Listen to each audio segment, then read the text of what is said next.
नमस्कार दोस्तों, स्वागत है आपका आपके अपने यूट्यूब चैनल में।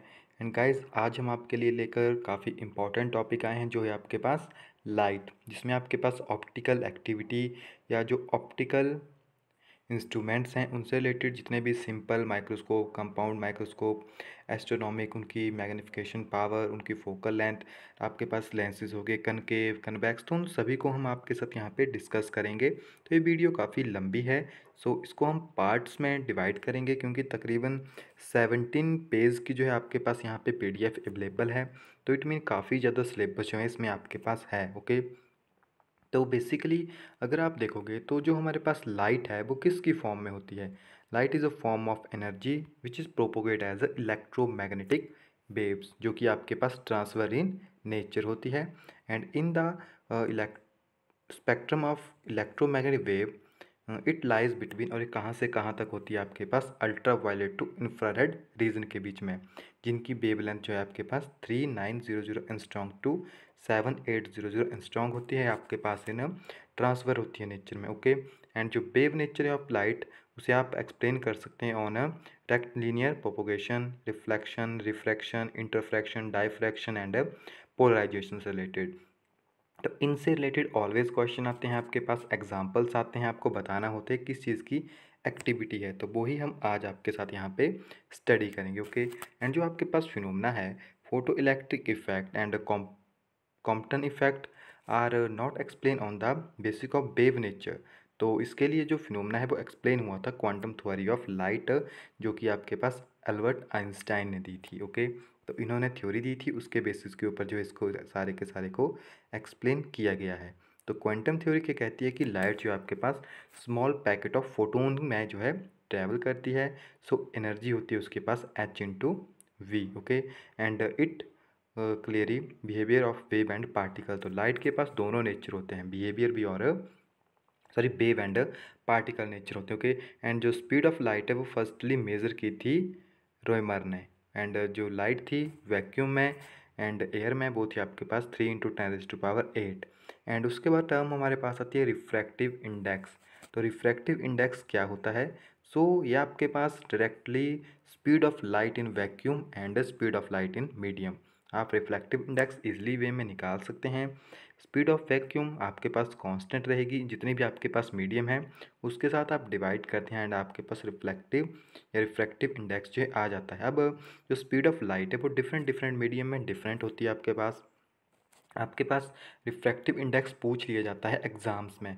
यहाँ पे केवल 6 ही हैं, बट इंटरनेट के ऊपर आपको और ज़्यादा भी मिल जाएंगे अगर आप पढ़ना चाहते हैं तो जैसे वैक्यूम, वाटर, रॉक साल्ट, तो सबसे ज़्यादा आपके पास वैक्यूम में होती है स्पीड, उसके बाद ये आपके पास कम होती रहती है। ओके, तो इससे आप स्पीड भी निकाल सकते हैं, speed of light in medium, कि किसी मीडियम में जो है कितनी स्पीड होगी आपको। जैसे किसी का रिफ्रैक्टिव इंडेक्स गिवन होगा या आपको वैक्यूम की स्पीड तो पता ही है 3.8 × 10⁸ एंड सिर्फ आपको जो रिफ्रैक्टिव इंडेक्स गिवन होगा कि इसका रिफ्रैक्टिव इंडेक्स जो है आपके पास इतना है एंड स्पीड इतनी है, तो आपको उसकी स्पीड निकालनी है in water, in some other में आपको निकालनी है, तो आप यहाँ से निकाल सकते हैं। ये क्वेश्चन फिजिक्स में आया था ओके पिछली बार।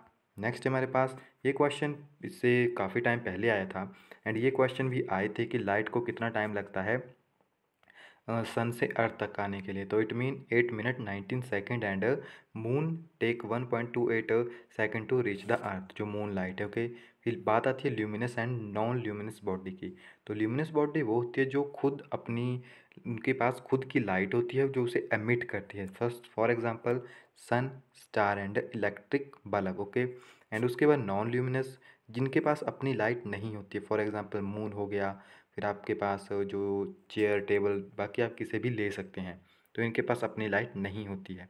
फिर आपके पास टर्म आती है transparent, translucent, opaque and shadow. तो ट्रांसपेरेंट क्या होता है आपके पास? जो कि अपने में से लाइट को टोटली पास करने देते हैं, for example glass and water. Translucent क्या होते हैं? And the substance which allow part of incident light to pass through them, जो कि केवल कुछ ही लाइट को अपने में से पास होने देंगे, फॉर एग्जांपल ऑयल पेपर, जिसे हम ट्रेसिंग के लिए यूज़ करते थे। उसके बाद हमारे पास टर्म आती है ओपेक। ओपेक क्या होता है आपके पास? जिसमें से आपके पास कोई भी लाइट जो है पास नहीं होगी, फॉर एग्जांपल मिरर हो गया, मेटल हो गया एंड वुड हो गया। उसके बाद हमारे पास टर्म आती है शेडो। तो शेडो आपके पास किसकी वजह से बनती है? रेक्टिलिनियर प्रोपोगेशन ऑफ लाइट, या रेक्टिलिनियर प्रोपोगेशन ऑफ लाइट की वजह से हमारे पास बनती है shadow. And shadow is a dark region on screen when opaque object is placed in a path. आपने देखा होगा शेडो, तो उसमें कौन सी प्रॉपर्टी लगती है? Rectilinear property of light. In a case of point source, the shadow has shape, defined outline, and in case of extend source of light, the shadow has two distinct region. And umbrella, the region in which no light reach, the region of complete darkness. And penumbra, the region in which particle light reach, that is color of body, that is called star. And next हमारे पास term आती है reflection. तो reflection क्या होती है हमारे पास? काफ़ी important term है, इनको जरूर याद रखिएगा।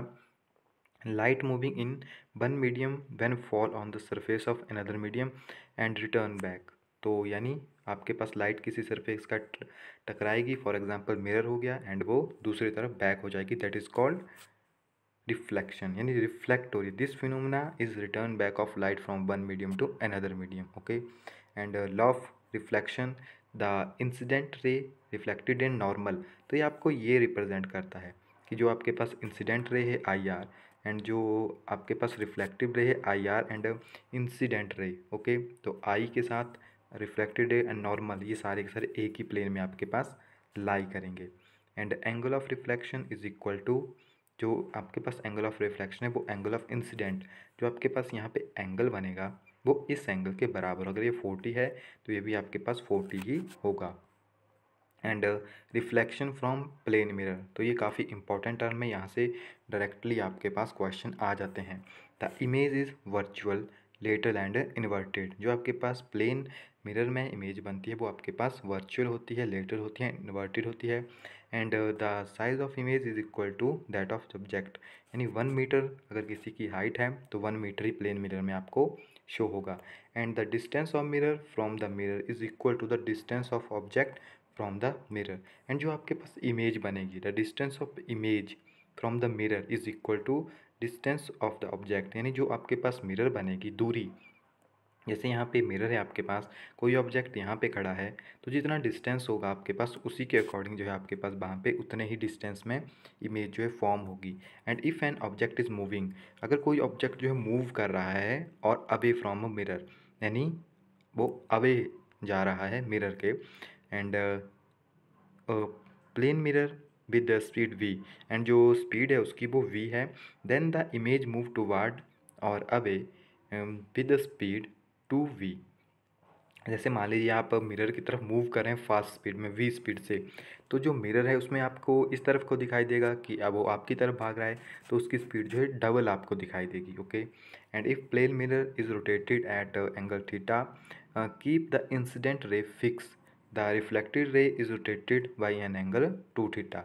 अगर आपके पास किसी मिरर को फिक्स कर दिया है उसकी इंसिडेंट रे को, एंड मिरर को फिर रोटेट कर दिया, जैसे यहाँ पे मिरर स्ट्राइक हो रहा है, अब आपने क्या किया कि मिरर को रोटेट कर दिया थोड़ा सा इस तरफ को, तो अब एंगल के ऊपर क्या इफेक्ट पड़ेगा? तो एंगल जो है आपके पास उसका 2 थीटा हो जाएगा, एंगल भी आपके पास डबल हो जाएगा। And to see the full image in a plane mirror, a person require a mirror at least half of his height. अगर पर्सन को अपनी पूरी इमेज देखनी है किसी मिरर में, तो a person require a mirror और at least half of his, जैसे मान लीजिए कोई 10 फीट है किसी की हाइट, तो अगर उसको अपनी इमेज देखनी है तो तकरीबन उसे 5 फीट का जो मिरर है वो लेना पड़ेगा, अदरवाइज उसकी हाइट उसे वहाँ पे शो नहीं होगी। एंड नेक्स्ट आपके पास, if two mirror are incident to each other at angle theta the number of images. अभी आपको बता रहा है कि जैसे आपके पास 2 मिरर हैं एंड आपने उनको एक साथ रख रहे हैं, तो आपके पास कितनी इमेजेस बनेंगी? जैसे आपको पता है अगर 2 पैरेलल होंगे आपके पास, तो आपके पास इनफिनाइट नंबर ऑफ इमेजेस है वहाँ पे फॉर्म होती है। तो ये उसी के लिए आपके पास फॉर्मूला यहाँ पे बताया हुआ है कि आपके पास कितने एंगल के ऊपर होगा तो आपके पास कितनी बनेगी। तो ये कहता है इफ़ 360/थीटा इज़ इवन, जो आपके पास जो ये टर्म है if is even integer then n is equal to, तो आपके पास नंबर ऑफ इमेजेस बनेगी इतनी, अगर जो आपके पास थीटा जो है वो इवन इंटीजर है कोई भी।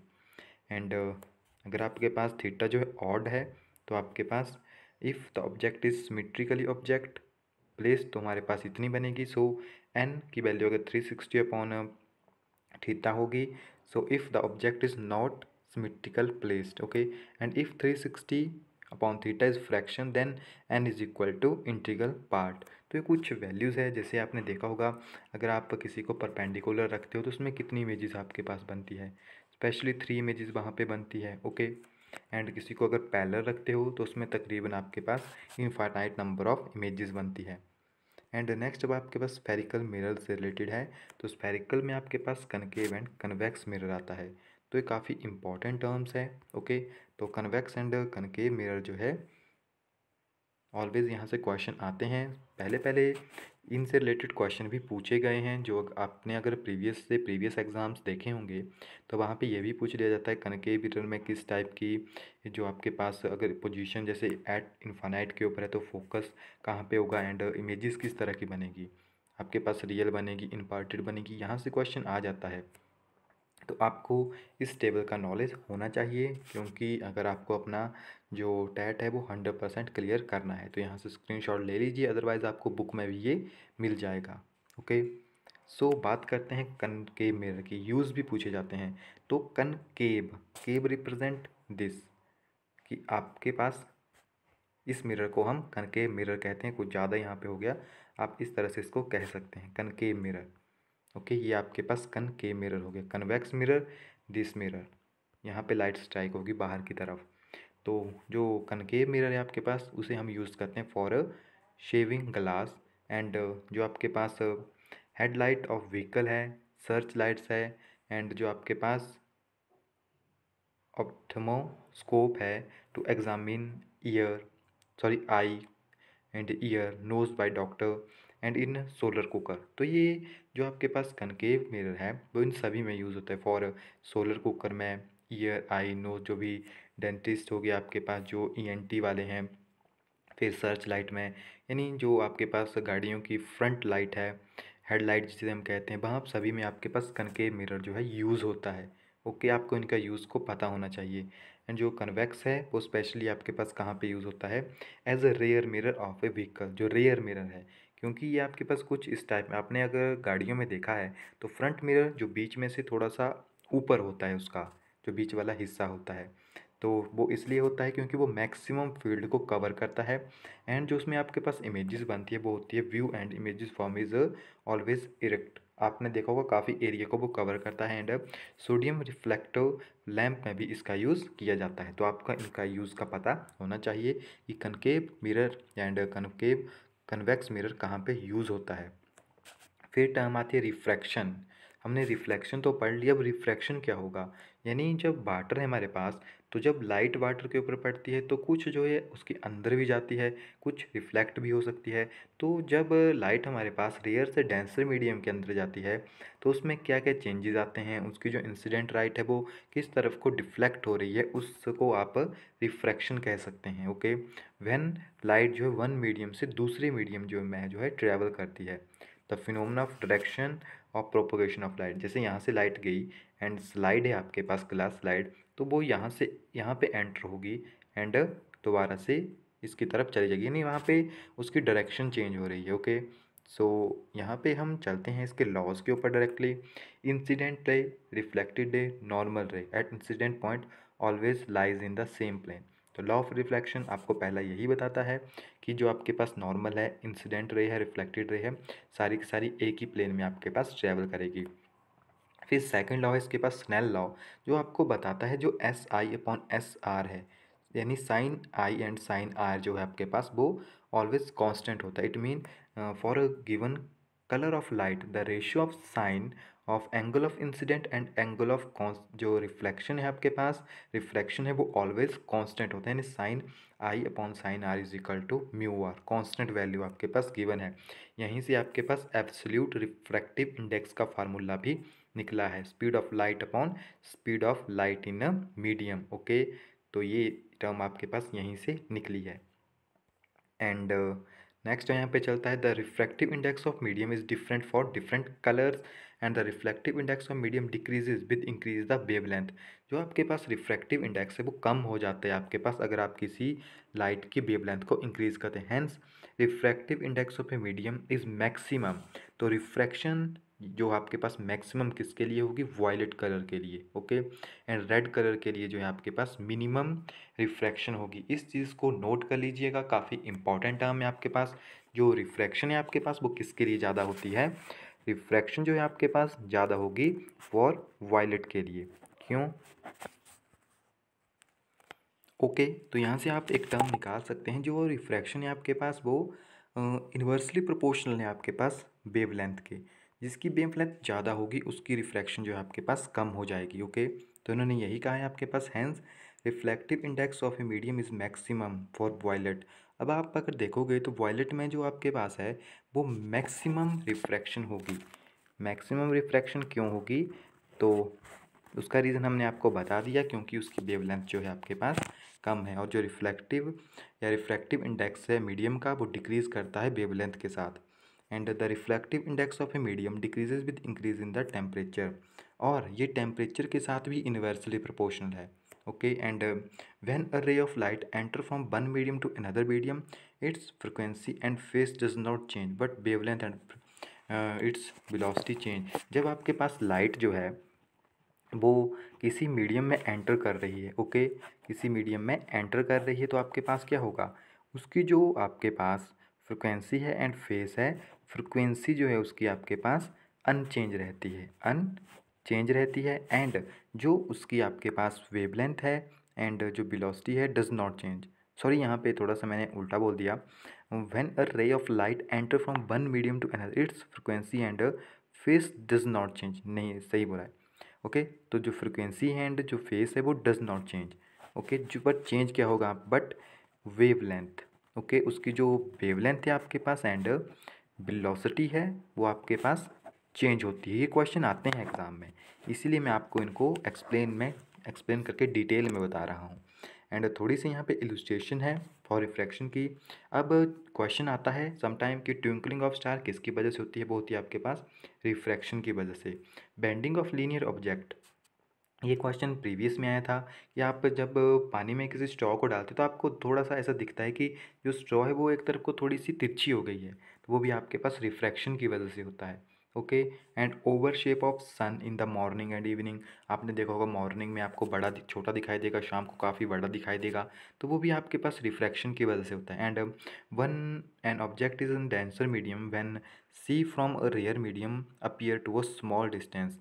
अब जब आपके पास कोई ऑब्जेक्ट है जो कि डेंसर मीडियम में है एंड जब आप उसको रेयर मीडियम में वो अपीयर होता है तो उसका डिस्टेंस कम दिखाई देता है, क्योंकि वो इधर उधर हो जाता है आपके पास। In the way fish in a pond when view from air appear to at a small depth at actually depth. आप देखोगे तो आपको जैसे मछली पानी में दिखाई दे, आपको लगेगा नज़दीक है बट वो काफ़ी दूर होती है, क्योंकि वहाँ पे रिफ्रैक्शन आ जाता है। एंड कॉइन जो होता है आपके पास वैसल में आपको थोड़ा उठा हुआ दिखाई देता है। ये क्वेश्चन भी आपके पास एग्ज़ाम में आया था, ओके गाइज़। तो अगर आप खुद देख सको जो हमने आपको थ्योरीज करवा रहे हैं यहाँ से काफ़ी ज़्यादा क्वेश्चंस हमारे पास आते हैं, ओके। इसके बाद काफ़ी ज़्यादा प्रॉपर्टीज़ हैं अभी इसमें, तो इनको हम डेप्थ में पढ़ेंगे तो तकरीबन 2-3 वीडियोज़ इसमें लग जाएगी, तो अभी हम इसको ख़त्म नहीं करेंगे। उसके बाद हम दोबारा से इनके जो फॉर्मूलेज हैं उन सभी के ऊपर आपके लिए चलेंगे, ओके। सो मिलते हैं नेक्स्ट वीडियो में, तब तक के लिए thank you, have a nice day.